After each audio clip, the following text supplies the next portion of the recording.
Well, Happy New Year, everybody. Guys, you look amazing. Woo! You're already shedding all the pounds, man. Look at this. The discipline is overwhelming. Guys, I'm going to start the same way I do every week. I want to welcome all of our campuses. So for those of you watching in Kenosha, hello to you. To our Racine campus, much love. To our online campus, my favorite people of all time, because I never actually have to meet you in person. And, of course, to our beautiful Weekends on Wednesday service. Yeah. Oh, I was missing you guys.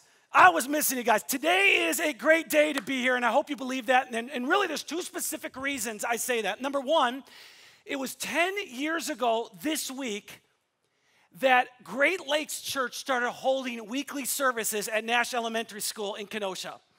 And so 10 years ago, this thing went from being a dream to being a reality.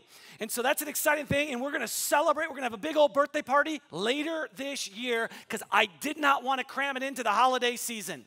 You are welcome. Second reason that it is a great day to be here is we are launching a brand new series today called Live Big. Now, I'm just going to give you a heads up that we are going to read from the Bible today. All right, we're going to look at Scripture like we do every single week. However, I'm not going to get to that until about halfway through the talk because I want to use the first part of this talk to kind of set up the series. All right? I want to set up where we're going. And the premise of this series is that you are not just here on this planet to take up space and to exist. Right? Just to kind of eat up oxygen. That is not why you are here on this planet. You have value and purpose. And I hope you never forget that. You have value and you have purpose. And that may even be one of those things when you hear, you're like, of course we have value and purpose. That's just a no-brainer. But here's what I know about life. As we get busy, as our schedules have less and less margin, as we just kind of go through the routines of everyday life, it is very easy to lose sight of our value and lose sight of our purpose. All right? And that's why I love this time of year. Because this time of year is like a natural reset button, right? You just kind of, boop, we're going to restart the year. How many of you need a restart in 2019? All right, that's a good amount of us. I'm telling you, when I got to the end of 2018, I'm like, I'm ready for it to be over. In fact, I went out with some friends. We had a good time. We went to Outback Steakhouse in Gurnee because we are living the good life. And we went there, had a great meal. At the end of the dinner, we pitched in, the different couples that were there. We all paid in cash. It was just two of us, two couples, so I don't know how you would use that grammatically. But we both paid in cash. And I, as part of my cash, left a gift card, right, a $50 gift card. Well, the next morning, I'm kind of cleaning up things around the house, and on the counter, I have the package for the gift card, so I go to throw it away, and as it lands in the trash, I just kind of glance at it for a second, and I'm like, oh no. It was not a gift card for Outback Steakhouse. It was for Longhorn Steakhouse. Yeah, so I panic. I call Outback, and I say, good day, matey. I was there last night, had a shrimp on the barbie. No, I didn't try to use an accent. But I did say, hey, I was there last night. I explained it. I was really, really like apologetic. And they said, we got to call you back. We don't know what happened. So they called the waiter and finally got back to me and said, all right, here's what happened. They couldn't do anything with the gift card. So that's just what the waiter took home as his tip. And I'm assuming he had to pay money towards it because it was more than the tip. You know, it's kind of one of those things. And so I promise you, I did not leave him hanging. I drove back down there because I'm a man of God. And I gave him cash and worked the whole thing out. But I'm telling you, I left. I was like, dude, my mind is literally checked out for this year. I don't want to think anymore. I am so done. And it just seems like this time of year, that's kind of what happens, right? We get through the previous year, 2018, and we're just like, man, we're ready to move on. And it's a cool thing because we're filled with hope and with optimism and with excitement about the months ahead. And you know it's all psychological, right? Because at any point in the year, you could stop and say, I'm going to set goals. I'm going to come up with resolutions. But I have yet to meet anybody in the month of November who says, you know what? I'm going to spend the last 6 weeks of this year dieting.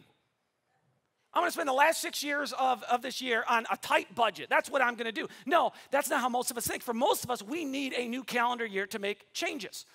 And my guess would have been like 10% of people in America actually set resolutions because I don't hear a ton of people talk about it, but statistically, I read several articles, 40 to 50% of Americans actually come up with some sort of New Year resolution.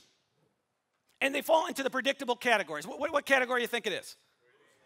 Losing weight, exercise, spend more or spend less money, save more money, quit smoking, drink in moderation. Nobody says, I'm going to quit drinking. It's just drink in moderation, and they kind of redefine that for themselves. And it's just all the predictable stuff that you would expect.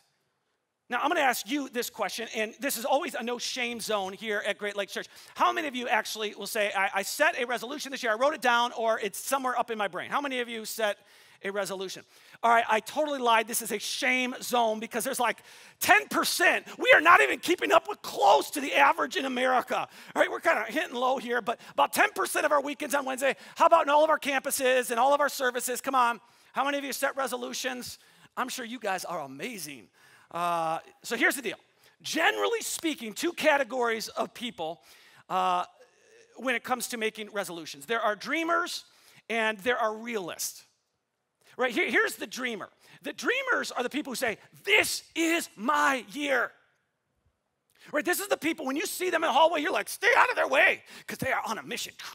They are ready to knock people over because it's all about what I'm going to accomplish this year and where I'm going to go and what I'm going to get done with my checklist. Now, it probably will not shock you, but I'm a little bit of a dreamer. And I'm not crazy in my dreams because I only have room for a certain amount of dreams. But if I were to take a note sheet and scribble down my dreams on paper, it would fit onto a note sheet. It could probably fit onto a note card, right? So it's not excessive. But I know there are some of you, right? You'd see my note sheet, you'd spit all over it. You'd just like, what is that? Because you got notebooks, man. And you got tabs and everything's color coordinated, right? You got Excel spreadsheets and you got charts and you're just ready to take on the world. You got your marker because you just want to check things off and say, I'm getting things done and you're moving forward. And if that's you, I just got to say, we are happy for you. Good for you. You have an illness. Get help. Congratulations, right? Now, here's the thing about dreamers. They're energizing. Come on, they're energizing to be around because they're optimistic. They see good things for their future. And they kind of remind me of, some of you remember this back in the, I would guess, 90s, early 2000s, these motivational posters. They used to hang in offices. I know some of you still have them. Success. Success is a journey, not a destination. Whoa, that's good. All right, here's another one for you. Teamwork. Coming together is a beginning. Keeping together is progress. Working together is a success. Right, so dreamers are optimistic. And the funny thing is, even when it's like, dude, all hope is gone, dreamers still talk like it's even possible. I love what one Twitter user put towards the end of the year here in 2018. She says, I'm trying to keep my 2018 New Year's resolution list. To sum it up, I have 25 hours to lose 38 pounds. Serious suggestions only, please. And I just wanted to put, like, cut off your limbs, all right? You're going to be good. But that's dreamers, man. They're always ready just to take on the year. Realists, their whole attitude is, you said that last year. Wah, wah. Right? They're not big on setting goals because it's like, dude, 27%, and this is true, 27% of people who set goals and resolutions end up breaking them in week 1. 80% end up breaking them by week 6, which pretty much means by Valentine's Day, we're done with the diet, pass the chocolates. Okay, that's just how life goes. And realists obviously don't have motivational posters hanging up. Some of you will remember this from years ago. There's a company, they're still actually online, called Despair.com, and they just come up with these ridiculous posters kind of in opposition of the other posters. Blame. The secret of success is knowing who to blame for your failure. That's good. That's good. Here's another one. Meetings. None of us is as dumb as all of us. Oh, man. You've been in a meeting, you know that's true. All right, one more for you. Persistence. It's over, man. Let her go. Oh, so good, so good. All right, and so needless to say, dreamers and realists approach the new year very, very differently.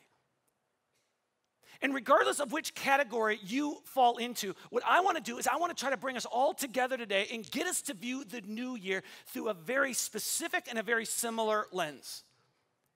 It's a lens called possibility. Possibility. Possibility is what fuels the potential for a better year. Possibility is what fuels the potential for a better future. It's what fuels the potential ultimately for a better you. I mean, if we were just to step back and just pause our time together, we could just try to think of all the breakthroughs that have happened over the years in business and in culture and technology, right? You got the light bulb, the telephone, electricity, TVs, personal computers, the Chia Pet, right? All throughout history, we've had these different inventions that just like break through, and man, they've made a difference for everybody. Well, here's what I want you to think about. Almost every single breakthrough, not everyone, but almost everyone, can be traced back to an individual or to a group of individuals who actually believed against all odds that it was possible. And it was possibility that fueled them and kept them moving forward. Now, of course, the opposite is true. There's a whole lot of inventions that have never been created. There's a whole lot of breakthroughs that have never happened because an individual or a group of individuals believed it was impossible. And Henry Ford is credited with saying this: whether you think you can or you think you can't, you're right. So every time you encounter a challenge this year, you are going to have to decide, can I overcome this or can't I overcome this? Am I going to be able to break through what I'm going through right now, or is this going to overcome me? This church exists today because 10 years ago, a handful of people sat in a living room and dreamed that this was possible. And if we were to start from scratch today and I would say, we're going to start another church and I just need some people with some vision, despite all the challenges in starting a new church, despite all the craziness, despite all the financial difficulties, I know that there'd be a whole lot of people that want it. We wouldn't even be able to pack them into a living room that would say, dude, I'm in. Let's do this thing. Now think about this. Throughout our history, we have had many, many, many high moments, but we've also had some very, very low moments. And in those low moments, in some of the darkest times of our church, where it's like, man, we're going through transitions and staff's coming and going and we're just trying to get things straight here, we had a whole lot of people who linked arms and said, we ain't giving up because we believe our best days are ahead. We see possibilities in the future, and we're just going to keep serving, and we're going to keep giving, and we're going to keep loving, and we are going to keep moving forward. And I'm telling you, it's starting to pay off. And I say starting to because the last 2 years have been kind of challenging. And we've gone through some rough times and some rough transitions. But I'm telling you, the people who linked arms and saw possibilities is what's got us through that season. And now we're in a fun season. Our Kenosha campus is up 19% year over year. Our children's ministry in Kenosha is up 28% year over year. Our weekends on Wednesday service alone is up 60% year over year. Our Racine campus every week in the fall, I mean, it was growing in momentum. They're up in the past fall since we've gotten a campus pastor. Our student ministries at this church is up significantly year over year. It's like there are weeks that we're up 100%, 200% even from where a year ago on certain weekends. We are in an exciting time. Our Christmas Eve services just a couple weeks ago.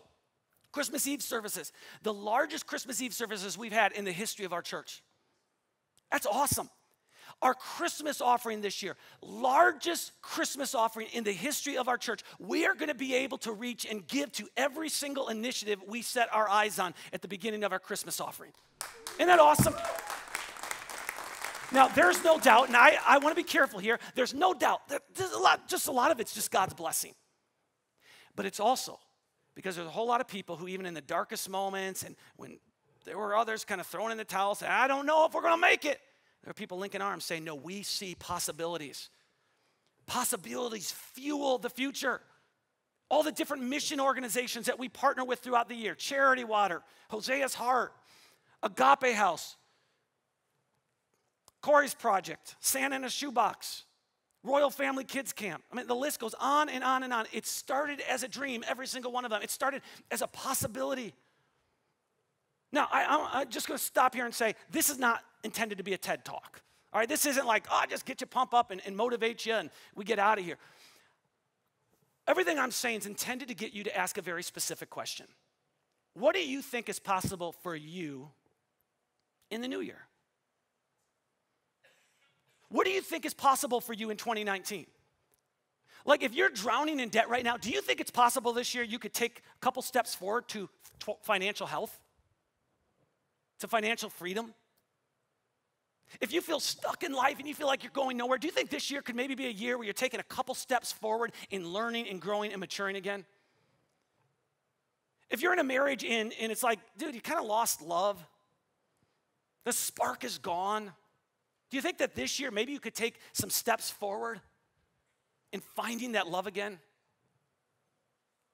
If you feel distant from God and you just feel like, it's a million miles away, do you think this year maybe you could take some steps forward in feeling connected to Him again? Whether you think it's possible or you don't, you are correct. So what do you think is possible for you in the new year? Now, that's an important question. But we're going to move on. I mean, we could spend the remaining of our time on that question, but I actually want to ask a much more important question and a much more significant question. I want to ask a question that has the potential to change the trajectory of your life and of my life, but also collectively for us as a church. Here's a question. What does God think is possible for you in the new year? Like when God looks at your life, what does He say? I think she can be here at the end of 2019. I think he can be here by the end of the year.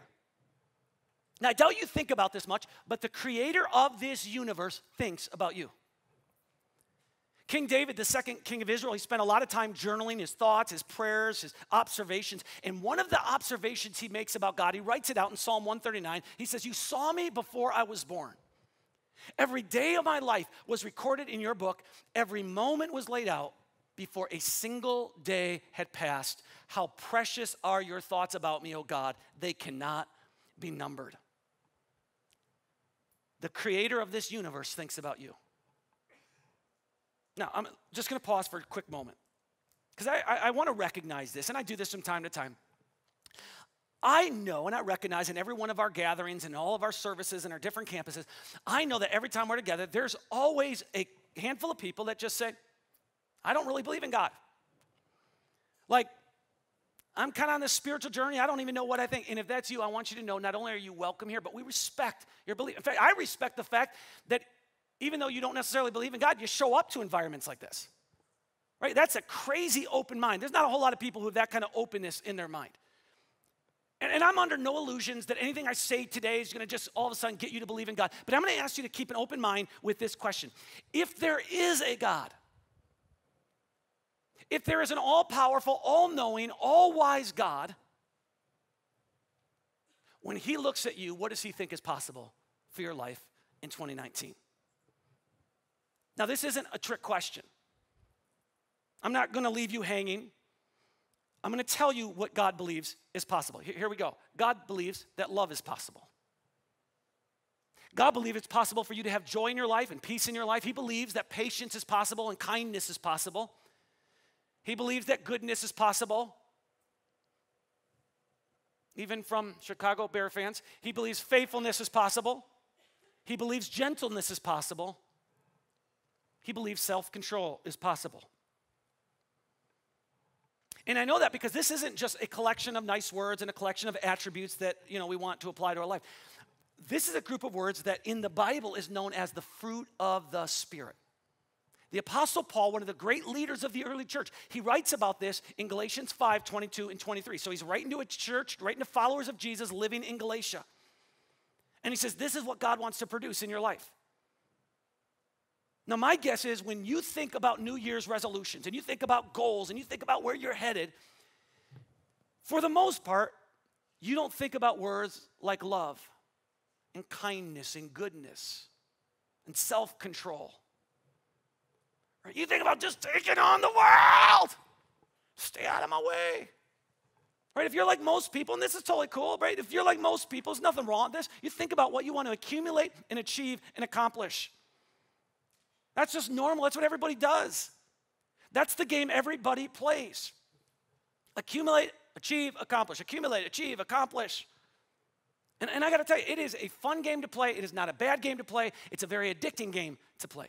But if you play it long enough, it starts to lose some of its meaning and starts to feel really pointless. This past week, I was in Chicago with my 12-year-old son, Jaden, and we're standing in line, and he's on his phone playing a game, and I'm looking at this game, and it looks ridiculous because it's like a snake or a worm, and he's moving around. It's called Staggering Beauty. Right? And so it's a snake that you just got to try to keep wiggling around. And if you do it enough, it starts to have these psychedelic effects. And I was actually going to show it to you, but I genuinely thought someone could have a seizure. This is crazy stuff, right? And so I'm doing that, and I'm like, that is the lamest game I've ever seen in my life. I said, Jaden, let me see that. I'm like, oh, this is, okay, I see. Okay, yeah, you start getting into it. It's still pretty lame compared to the games I grew up with. Right, because if I go back to my childhood, and I don't want to just reminisce and have all these, the glory days, but come on, the games I played, and some of you can understand this, man. The games we played, they were like important things, right? I grew up playing games that taught me how to fight typhoid fever and dysentery, like the Oregon Trail. Do you guys remember this game? Come on. Guys, that was the stuff we did, right? We went into dungeons and we saved princesses. That was the type of stuff that we played. We were training for the heavyweight title of the world by fighting Soda Popinski. Come on, ladies and gentlemen. Soda Popinski, right? King Hippo, Don Flamenco. I mean, that's what we did. And the games we played translated into real life skills. I'm just going to say that as a side note. But here's what I don't want you to miss. If the only game that you play in this life is accumulate, achieve, and accomplish, eventually it's going to start to feel pointless. And eventually you're going to say, I can't win this. I mean, it's always going to feel like you're losing because we live in 2019. And every time you go on social media, at any time of the day, you get to see everybody else's score. And at some point, you just want to step back and say, is everybody's life really that much better than mine? Or are they just all better photographers? Right? I mean, come on. Let's just be real about this. Accumulating, achieving, and accomplishing, that is fun. And there's nothing wrong with it. But they lack substance. And the wealthiest and the most famous and the most popular people in our world, they will tell you that. Some of you are going to remember just a few months ago, Vontae Davis walked off the football field at halftime when he was playing for the Buffalo Bills. Just think about this, right? The chance of playing in the NFL is almost nothing. It's almost nothing. But he made it. He beat the odds. The chance of staying in the NFL long term is like nothing. The average player is 3.3 years. He was almost 10 years into his career in the NFL, so he beat the odds again. He's worth almost $20 million, so he's actually smart. He knows how to save his money. I mean, he's got the life all of us wish we had at some point. But he walks off the field, and there's confusion. The teammates don't know if he resigned, if he quit, if he got hemorrhoids, he's going to deal. They just don't know. The coach doesn't know what's happening. He says, I don't know if he's retiring. I don't know. So Avante puts out a statement at the end of the game. Here's what he says. He says, this isn't how I pictured retiring from the NFL. So he did retire. But today on the field, reality hit me fast and hard. I shouldn't be out there anymore. If you live long enough, and if you play the game long enough, eventually the reality is going to hit you. There's got to be more to life than just achieving and accomplishing and accumulating. And if that's what you want your life to be about, you'll find some pleasure in it. And it'll be fun for a while. But I'm telling you, you're going to live a very small life. If you want a big life, if you want a life of purpose, a life that matters, you're going to have to start playing a different game. You're going to have to find a way to change the scorecard. And that's why every single year at this time, I remind you of the very same truth. It's always a mistake to decide what you're going to do in life before you first determine who you're going to be. It's always a mistake to decide what you're going to do in life before you first determine who you're going to be. Almost anybody can tell you what they want to do with their life. A first grader could tell you, I want to be a firefighter, I want to be a police officer, I want to be an actress, I want to be a model, I want to be a singer. right? And we should all have goals and we should all have bucket lists, right? Oh, I want to retire by this age. I want to save this amount of money. I want to live in this kind of house. I want to have this many kids. I want to go here and do that. That's all great. But if you want to live a big life, you have to start by determining who you want to be. Well, I want to own my own company. Okay, that's great. So what kind of employer are you going to be? A loving one or an angry one? A kind one or a mean-spirited one? Well, I just have this thing. I want to be a mom. That's my goal. Well, what kind of mom are you going to be? A patient mom? Or a mom who just has all these crazy expectations that your kids will never reach up to? Well, I want to be a teacher. What kind of teacher are you going to be? A patient one? A gentle one? Well, I want to be a gamer who lives in my parents' basement and just mooches off them for the rest of my life. Well, what kind of mooch are you going to be? It's always a mistake to decide what you're going to do with your life before you first determine who you want to be. And the reason it's a mistake is because eventually, not right away, not this week, not this month, probably not even this year, but eventually, who you are on the inside begins to show up in your college years. It shows up in your workplace. It shows up in your relationship. It begins to show up in the different areas of your life. And I don't need a bunch of illustrations, right? You just look at your own life. Look at your family. Look at your friends. And then let's go extreme. Right, let's just look at the famous, the most powerful, the most successful people, the people that we're like, dear God, they got the greatest life. And we just look and it's like almost every night in the news, someone's shipwrecking their life. And it drives us nuts because we're like, dear God, if I was married to her, there's no way I would have cheated on her. Woo! Oh, if I had that kind of money. I would not have burned through it. Nope. Oh, if I had that position, I would not have risked it for what he risked it for. Why would anybody do it? Well, I'll tell you why. It's because every single day we're pressured from all these different sources to achieve and accomplish and accumulate more and more and more. Where are you going to go to school? How much money are you going to make? What are you going to do for a career? You going to get married? How many kids are you going to have? Where are you going to live? It's just like pressure. Nobody is pressuring us on who we are becoming on the inside. Your talent, your passion, your drive, your giftedness has the potential to carry you way farther than your character can sustain you. And so who we are on the inside is a big deal. So let's go back to the fruit of the Spirit. The reason this is called the fruit of the Spirit is because the more connected we are to Jesus, the more our hearts stay synced up with the heart of God, the more we make space in our life and time in our life for God to chisel away at our attitude and our character, the more fruit is produced. All right? It's like if you ever dyed a shirt. Okay, you start out, you got a really nice white shirt. Ooh, yeah, let's dye this thing, right? If you want for your shirt to look like this, first of all, get a sense of style. But if you want for your shirt to look like this, it just doesn't happen, right? You got to roll up the shirt. You got to put rubber bands around it. No, I haven't done this recently, right? But you put rubber bands around it, and then you got to put dye on it, and you got to put it in a washer. And you don't just leave it in the washer for a quick second and take it out. No, it's a process that goes through for something to move from this to this, okay? It doesn't just take place. Well, if you're going to become more like Jesus, if you're going to have fruit being produced in your life, it's just not an overnight deal. Jesus taught, he says, I am the vine, and you are the branches.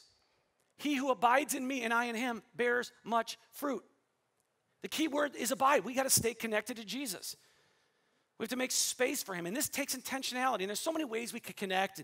We could connect in groups, right? We could grow closer to Jesus sometimes when we're in community. We can do it by serving, through prayer, through scripture, reading, through sometimes just getting out in nature and reflecting. There's just so many ways that we can feel connected and close to Jesus, and we should take advantage of multiple ways, but I'm sure all of us have primary ways that's like, man, I feel most connected to Jesus when I listen to worship music, and I just reflect on the greatness of God. But whatever it is, we got to make space in our life or it doesn't happen by accident. So the good news is it's possible to abide in Jesus. The bad news is it's a long process to become like him. Right? You plant a seed, you water it, you wait a few days, nothing happened. So you water some more, you wait some more, you water some more, you wait some more, you come out 2 weeks later, nothing happened. It takes a while for fruit to be produced, which is why the big idea of this series is that small things over time make a big impact. It's small things over time that make a big impact. And the fruit of the Spirit, the reason I'm so intense today about us evaluating this list is because the fruit of the Spirit, it's a powerful list. Because every single New Year's resolution we can make is fueled when we begin to apply the words on that list, right? So if we can align our hearts to the resolutions that we have, it just feels like everything could take care of itself. Right, so if your thing is, well, this year is my year to get healthy financially. What if you made space for God to truly begin to develop self-control in your life? Or patience? How would that affect your goal? Would affect it big time. Right, what if your resolution is, well, my deal is I want to learn more this year. I kind of feel stuck, so a podcast, I want to do books, maybe formal education. Well, what if God developed faithfulness in you and you just stayed to the plan, you just kept moving forward? It's small things over time make a big impact. What if your resolution is this year I just got to slow down? I never enjoy life, I don't have any margin, I'm just always in a hurry. Well, what if you made space for God and you began to develop patience in your heart? What's your resolution? Maybe it's to start something, maybe it's to stop something. What if God allowed one of those fruits to really take hold in your life and start to grow? Well, that's not going to be accidental. We have to be intentional to connect with Jesus. And the more we take time to connect and sync our hearts with His, and even environments like this are very helpful. They just give us space in the busyness of our life to just reevaluate.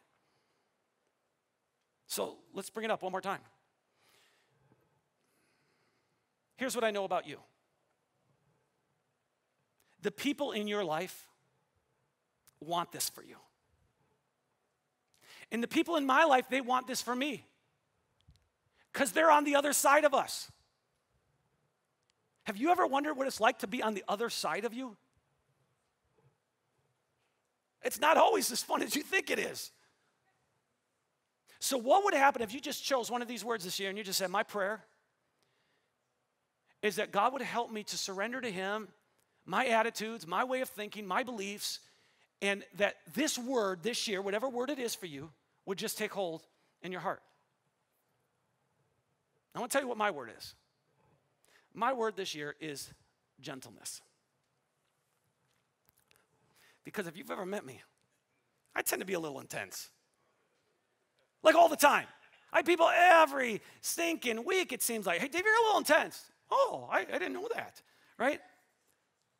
And here's the thing. I've already started this. I've said, God, this year just help me be a little bit more gentle. Now, I'm under no illusions, right? It's not going to be like, oh, by the end of 2019, Dave's going to be like, Winnie the Pooh. It's like, get over here, Dave. Just give me a hug. Will you cuddle with me? I'll be like, get away, right?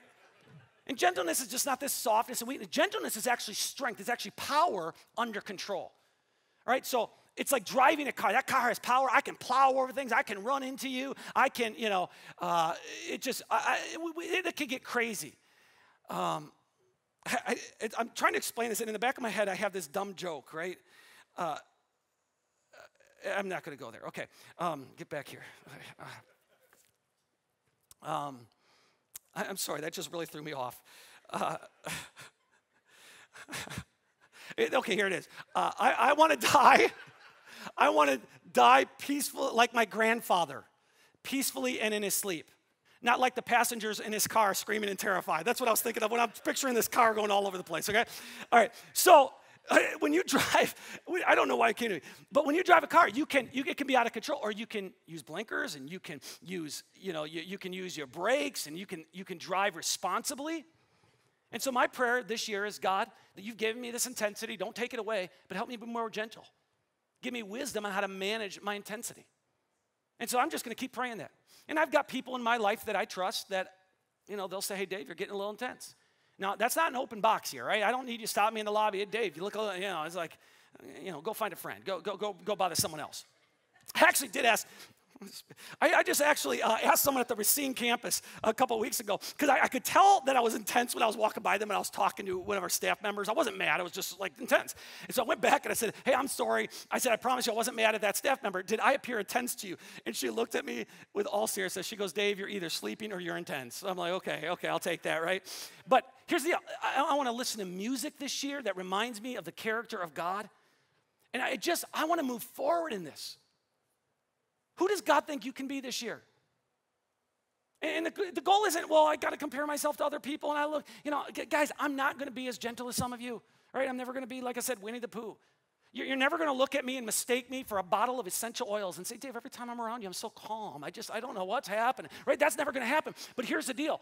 At the end of this year, I want to know that I'm a little farther ahead than I was at the start of 2019. And I could tell you this. At the end of 2018, those closest to me would say, Dave, you were a little less intense than you were at the start of 2018. That's the goal. Just keep moving forward. Now, if you're a realist and you lean toward pessimism, it's easy to just convince yourself, Dave, this is all hype because I don't believe people change.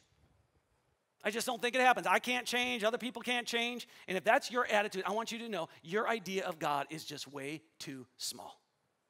Because Jesus taught, with God, all things are possible. It's possible for a heart filled with hate to become a heart filled with love.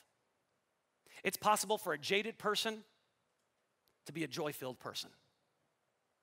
It's possible for someone who steamrolls over people to become a person filled with patience. And our church is filled with people whose lives are changing because of Jesus. But here's the deal, guys. It's a process, and it just takes time. Now, last year, we ended 2018 at our Christmas Eve services by me asking a very direct question. I said, how's your life different today than it was a year ago because of Jesus? Are you more patient? Are you more loving? Are you more forgiving? Have you worked to restore relationship? Like, how's your life different? And I said, if you can't point to anything, I'm not judging you, but then this is just white noise. This is just religion. And so now I'm going to flip it around, and I'm going to say at the start of 2019, how do you believe your life can be different at the end of this year because of Jesus? It's not going to happen magically. It's not going to have, God's not going to send an angel out of the sky and kind of hover over you. He's not going to send down beautiful raindrops and rainbows and all that stuff to kind of change you. You've got to surrender. You've got to open your heart and say, God, reveal to me where I need to change. And so when you look at that list, and we'll bring it back throughout the series, I'm going to ask you, what is it this year that needs to become your word? What does God want to do in your life? Let me pray for you. Heavenly Father, give us the wisdom to know what to do. Give us the wisdom to know which word, which of the fruit of the Spirit needs to become more evident in our life in 2019. And give us the courage to work toward it, the courage to build margin into our life, to make space in our life for you and for what you want to do. We pray this in Jesus' name. Amen.